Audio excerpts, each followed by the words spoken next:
Xullas, aziz do'stlar, yaxshimisiz? Alisher Qodirov ukamizni bir chaqiriq haqida gaplashmoqchimiz bugun. Demak, Alisher Qodirov O'zbekistondagi Milliy tiklanish partiyasining raisi Alisher Qodirov ukamiz Rossiyadagi o'zbeklarga qaytinglar degan murojaat bilan chiqdi. Murojaat yaxshi, qaytinglar degani yaxshi, chunki bilasiz, Rossiyadagi fashizm hozir juda darajasi ko'tarilib ketdi. Va bular qisqa qilib aytadigan bo'lsak, bu fashizm mamlakati bu tuzaladigan emas, bular tuzalmaydi. Chunki o'tgan bir video chiqishimda men aytdim, bular davlat tomonidan boshqarilib o'sha fashizm darajasiga, irqchilik darajasini ko'tarib qo'ygan davlat bo'ladi. Shu davlat tomonidan boshqariladigan bir siyosat. Shu sababli bundan yaxshilik kutish, ularni insofga chaqirish foydasi yo'q.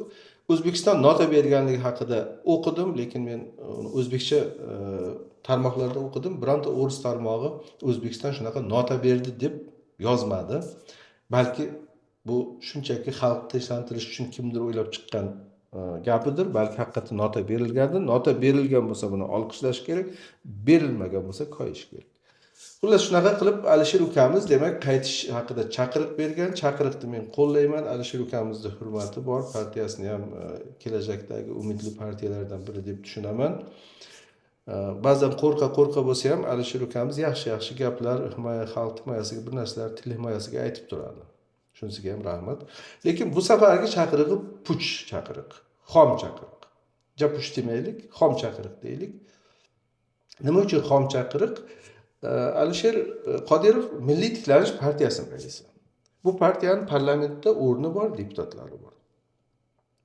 Chaqiriq qilishdan avval qonun loyihasi taklif qilish mumkin. Masalan, qaytadigan o'sha qonun loyihasida tilga olinishi kerak bo'lgan jihatlarni sanaylik. Birinchidan, Rossiyadan qaytmoqchi bo'lgan har bir istaklini qaytish biletini davlat to'laydi.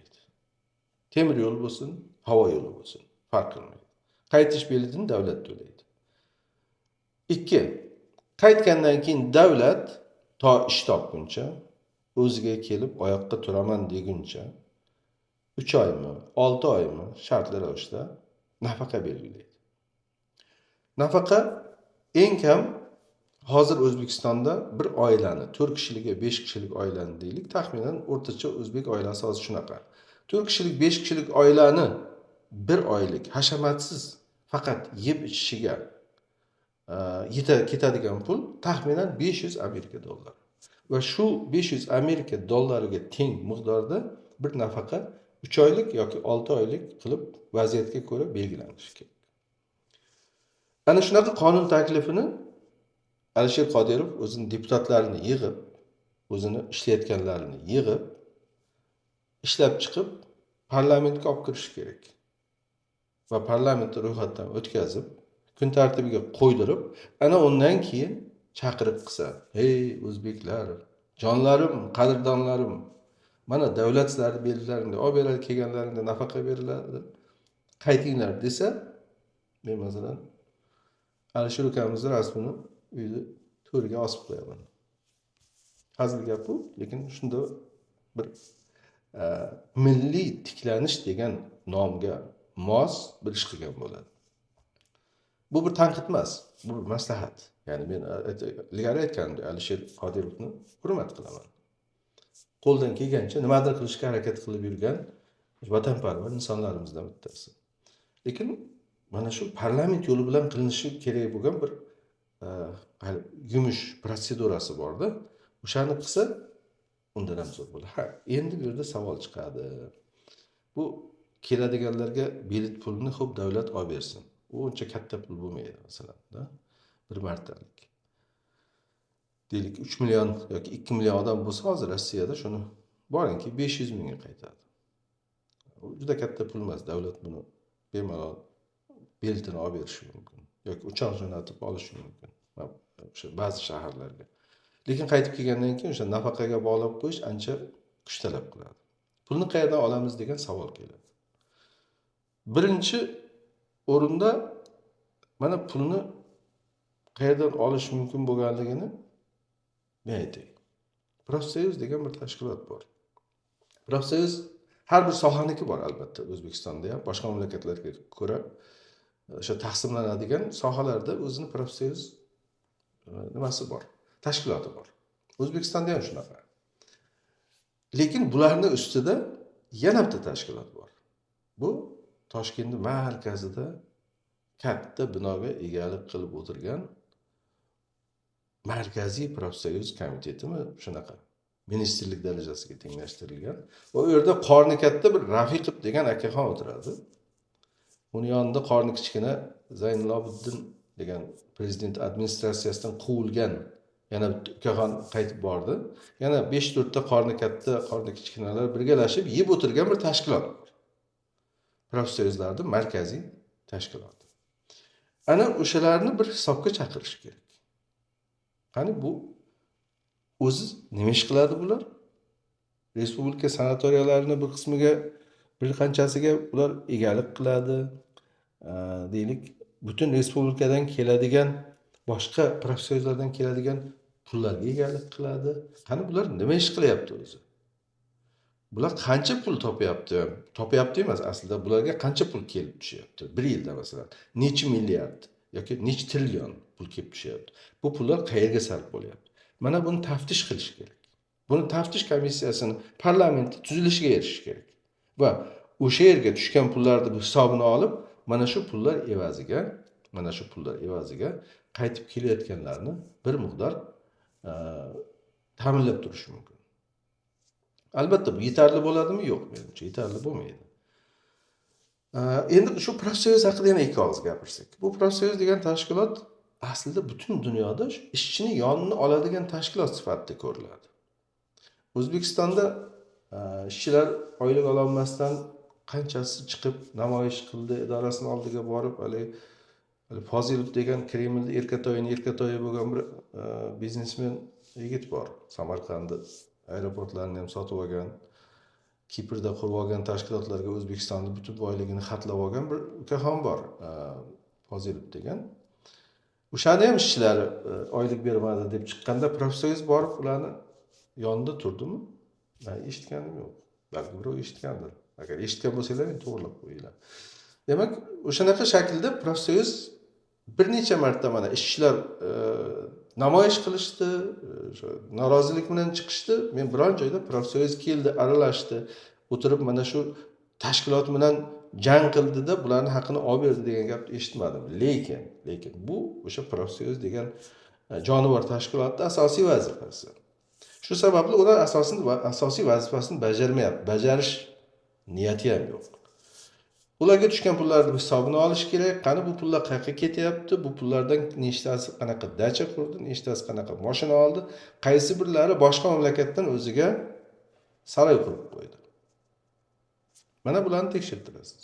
Va o'sha yerdan tushgan pullarni bir qismini bularga berishga majbur qiladi. Umuman o'zi tugatish kerak, o'sha respublika profsoyuz tashkilotini tugatish kerak.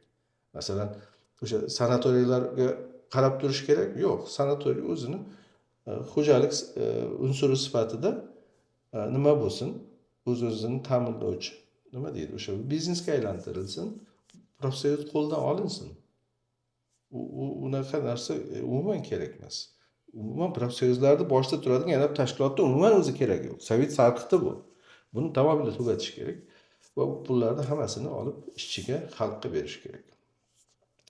Ikkinchi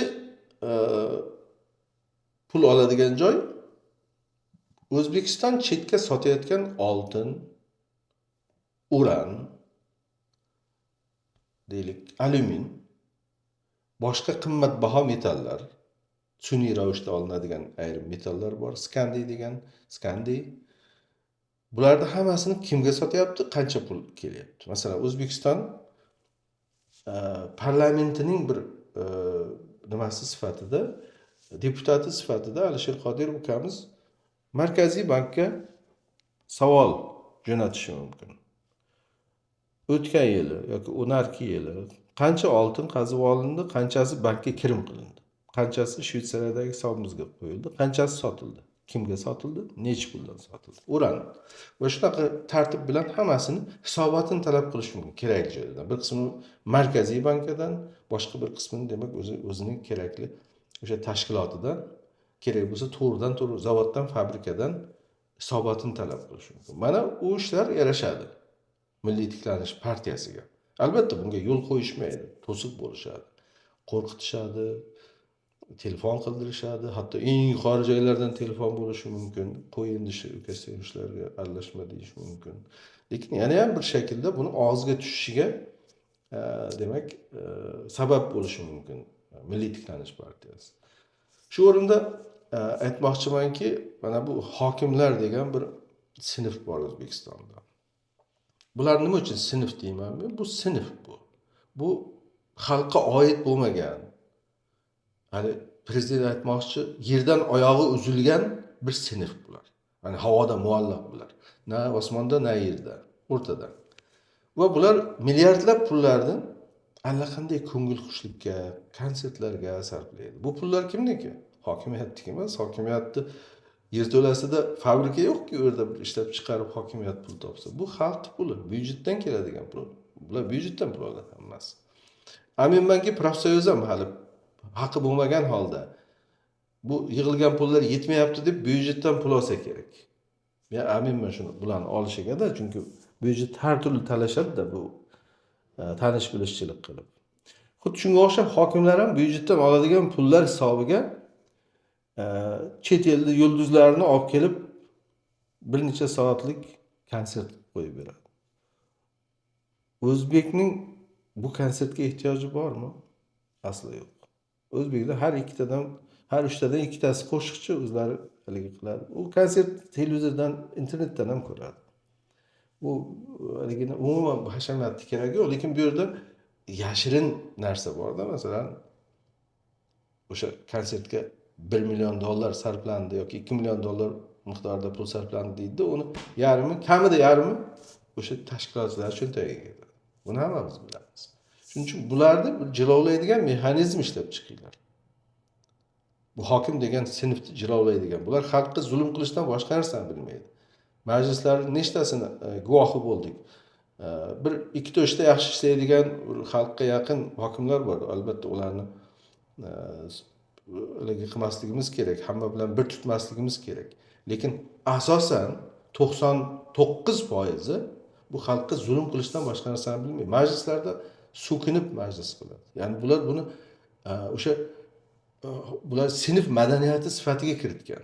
Ya'ni so'kinmasa hokim demak hokim emas yoki hokimlik qilmayotgan bo'lib chiqadi. So'kinish kerak, u odamlar onasidan so'kish kerak, bobosidan, momasidan so'kish kerak-da.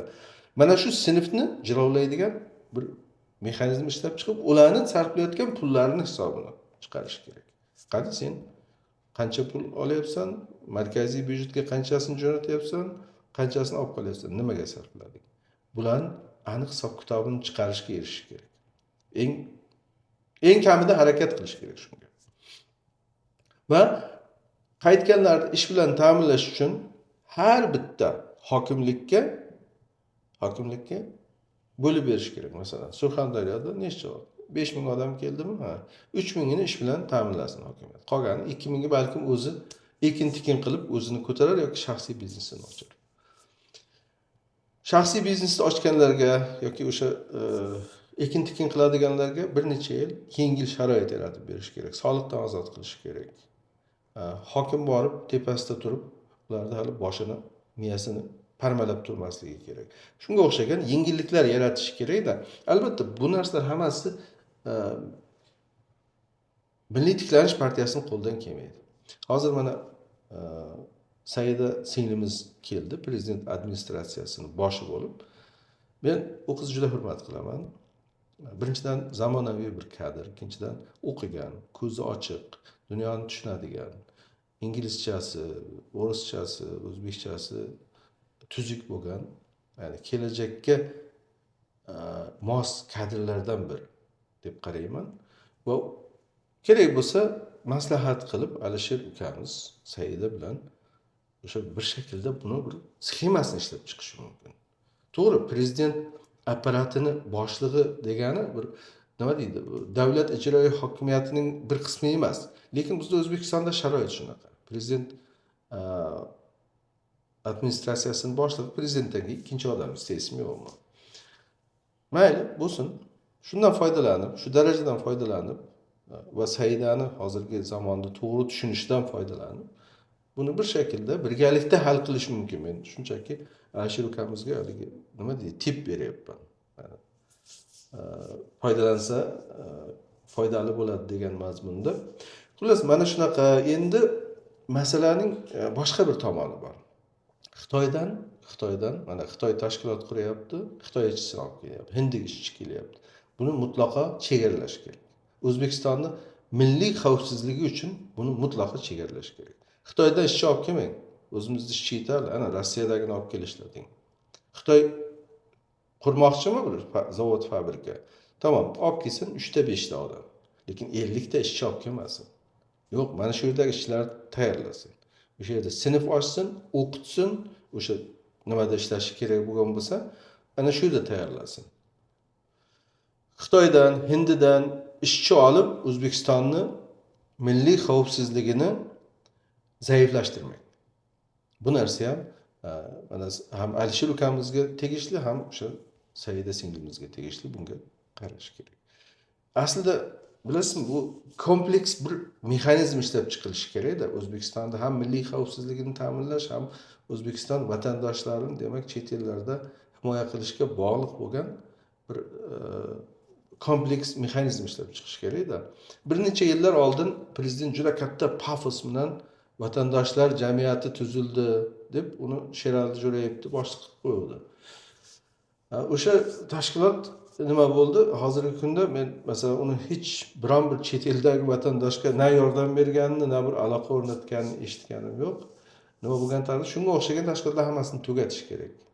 Bekorchi, haligi qarindosh urug'ga, oshna og'ayniga ochib berilgan tashkilotlar hammasini yopish kerak. Foydali tashkilotlar qurish kerak va shu shaklda O'zbekistonni obro'sini ham ko'tarish mumkin, rivojlantirish ham mumkin, chetdagi ezilayotgan vatandoshlarni ham orqaga olib kelish mumkin. Eng qisqa izohlarimiz deb atasak bo'ladi. Alisher ukamizga bir o'sha og'iz murojaatiga munosabat shu edi. Buni bir tagin to'ldirish kerak. Puch munosabat, puch chaqiriq bilan bu ishlar yurmaydi demoqchi bo'lganim uchun mana shu gaplarni aytyapman. Hammalaringiz sog' bo'lasizlar. Umid qilamizki, bu videodagi gaplarni bir qismini balki yetkazishar, balki videoni ko'rar. Milliy tiklanish partiyasini xodimlari va Alisher ukamiz. Va ma'lum bir miqdorda agar xulosa chiqsa, biz albatta xursand bo'lamiz. Sog' bo'linglar, omon bo'linglar.